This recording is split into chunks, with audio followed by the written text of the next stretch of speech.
Good morning, and welcome back to Proverbs, a letter to my son. This morning we're going to look at lesson 13, and we're going to look at the lazy man in Proverbs. I submit to you that the lazy man, all he wants to do is sleep. Look at the verse.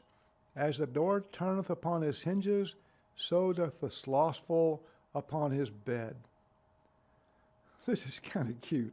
But do you remember years ago, there was a song that says, if you're saved and you know it, clap your hands. If you're saved and you know it, clap your hands.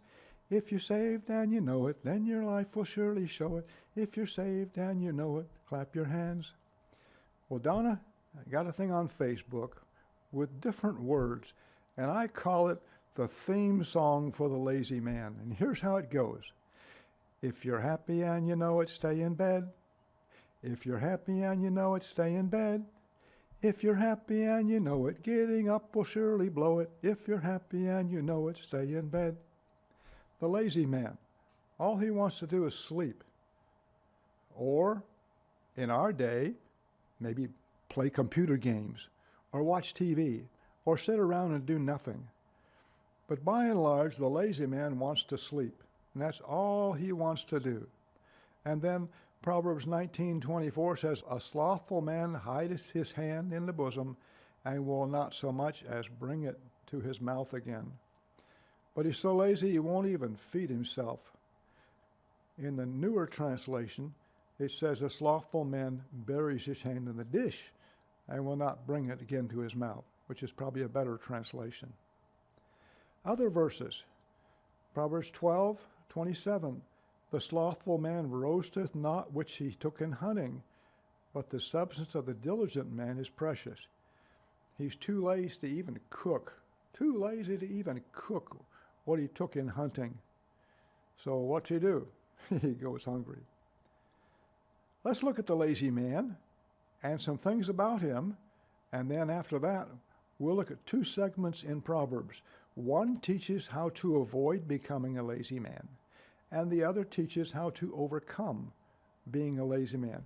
I think you'll appreciate both of them. Let's look now. The lazy man has all kinds of excuses, and I've seen this in people. Proverbs 26:16, the sluggard is wiser in his own conceit than 7 men that can render a reason. You try to get him to understand what he's doing, he says, no, I know what I'm doing. I don't want any part of work. What is the kind of excuse he has? The sluggard will not plow by reason of the cold, therefore shall he beg in harvest and have nothing. He doesn't want to go out there and work, not if it's cold, no. But then the slothful man saith, there's a lion without, I shall be slain in the streets. I shouldn't go out there, I might get hurt. I better stay here in bed. And then Proverbs 26:13 says basically the same thing. The slothful man saith, there's a lion in the way. There's a lion in the streets. So he has all these excuses and comes up with, I'm sure, some very creative ones. But he just doesn't want to do it, and he's going to give an excuse, and you can't change his mind.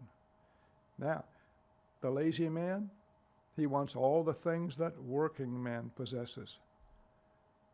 Proverbs 13:4, the soul of the sluggard desireth and hath nothing, but the soul of the diligent shall be made fat. He wants those things, but he's too cotton-picking lazy to get out there and work for them. Proverbs 21:25, the desire of the slothful killeth him, for his hands refuse to labor. Have you ever worked with a lazy man? Many times you have to end up doing his work for him. The lazy man, he'll end up doing menial jobs. The hand of the diligent shall bear rule, but slothful shall be under tribute. Proverbs 18:9, he also that is slothful in his work is brother to him that is a great waster. If a person will not gain some sort of skill that they can use to work, they won't get the better jobs, typically. They'll work digging ditches, anything that just manual. Now, I've heard it said you either get paid for your brain or for your back. And there's nothing wrong with physical work. But if a person is so lazy they're not going to work, They won't even get those jobs. So let's look now. The lazy man. Don't depend on him for anything. Proverbs 15:19, the way of the slothful man is a hedge of thorns, but the way of the righteous is made plain. He's got a lot of rough spots. He experiences a lot of difficulties in life. The NAS says, but the path of the upright is a highway. So the comparison is the slothful man's going through briars and sticker patches, when the diligent man, or upright person, has smooth pathway through life. But this lazy man's not going to experience that. Proverbs 10:26, as vinegar to the teeth and as smoke to the eyes, so is the sluggard to him that sent him. Don't depend on him for anything. Don't send him on a job. Don't send him on a mission. He'll probably find some way to sit down and play on his phone or on his computer. So don't depend on them for anything. Now, we're going to look at two segments in Proverbs and compare the two. So first, we're going to look at how to avoid becoming a lazy man. Proverbs 24:30 through 34. It says, I went by the field of the slothful, and by the vineyard of the man void of understanding. And lo, it was all grown over with thorns, and nettles had covered the face thereof, and the stone wall thereof was broken down. So what's it saying here? It says, this is the kind of man that owned this property. He says, I went by the field of the slothful, and a man who void of understanding. He didn't understand what he was doing. He didn't see the end result of his lazy actions. So when he saw this, Solomon said, I stopped, and then I saw, and considered it well, looked upon it and received instruction. What is he saying? I saw. I happened to glance over that way and see it, and it just happened to look that way. But when I did, I said, I need to look at this a little better. And it says, what's the difference between saw and looked? Well, he happened to see it, but then he looked back and gazed at it and concentrated on it, trying to accurately understand what I was really seeing. And then when he did, he understood what happened. He received instruction. That is, he saw the root cause of why this property had fallen apart and was in disrepair. What was that root cause? Well, in verse 33 it says, yet a little sleep, a little slumber, a little folding of the hands to sleep, so shall thy poverty come as one that travaileth, and thy want as an armed man. So what's he saying here?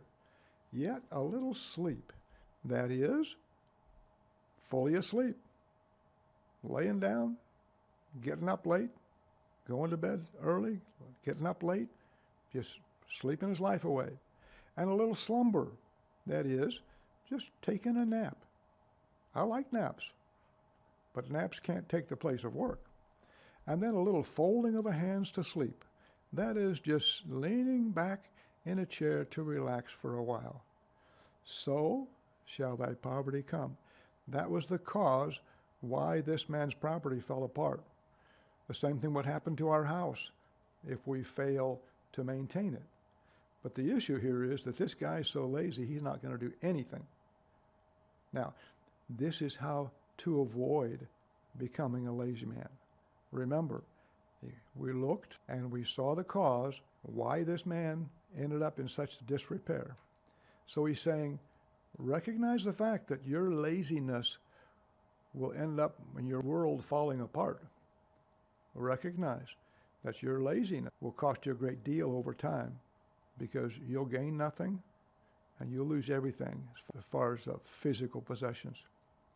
Well, how would that relate to someone today? Well, that's someone who, especially the young people these days, they're so engrossed in their cell phones and in their computer games that they game their life away. They've not learned how to work. Unfortunately, many of the young people these days don't know how to work. And when they get out and actually get a job, it's hard to keep it because they don't know how to work. They can't even count change at a cash register. Boy, that's unfortunate.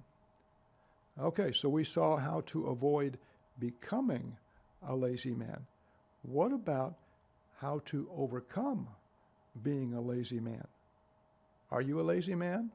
Do you recognize it? Well, probably not. But let's look at the next text. In chapter 6, verse 6, it says, "Go to the ant, thou sluggard, consider her ways and be wise, which having no guide, overseer, or ruler, provideth her meat in the summer, and gathereth her food in the harvest." So, if a lazy man will go to the ant and study and consider her ways, what do you mean, consider her ways? Watch how she works. Watch how these ants work together. They're tireless. They just keep going and going and going like the ever-ready bunny. But they go and they work together as a team, and they end up storing food for the winter as they gather in the summer. So consider her ways, or I should say, study her ways. Learn her ways. And if you do, you will be wise. The better way to look at this word, be wise, remember in our study earlier, Strong's number 2449 means to become wise. So this word, be wise, should better be translated, become wise. That's the Strong's number for it. So if you're lazy, go find an anthill. Look at it, study how they work, and learn her ways. Now, is an ant wise? No, it just does what God programmed it to do. But if we study her ways and learn to work hard and efficient and consistent and get the rest we need and get up at the right time and go to work, then we will become wise.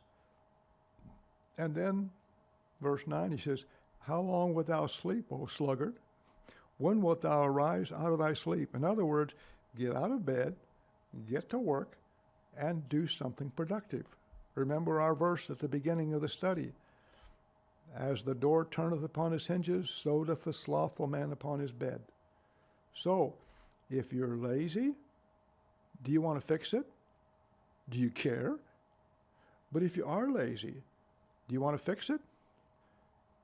If you don't want to fix it, this is what will happen. Yet a little sleep, a little slumber, a little folding of the hands to sleep, so shall thy poverty come as one that travaileth, and thy want as an armed man. Where have we seen this before? In the section about how to avoid becoming a lazy man. So we look again. A little sleep, that is, fully asleep. A little slumber, that is, taking a nap. And then a little folding of the hands to sleep, that is, just leaning back to relax. And so shall thy poverty come. And it's going to come if you don't work. So I would encourage anyone out there, if you know a young man or a young woman that's lazy, take them to these passages. Show them where they are, what they're doing to themselves, what the end result will be, and how to overcome it. And if you'll teach your young folks the damage that will come if they become a lazy man, teach them how to work. Teach them how to work hard. Teach them how to work when the work needs to be done. Give them chores and help them become good and productive citizens. That's what Solomon was hoping through all this. So, lazy man, get up off the bed and get going. And you'll find the blessings that hard work produce. This is the lazy man in Proverbs. I hope you'll join me in the next lesson. Thank you.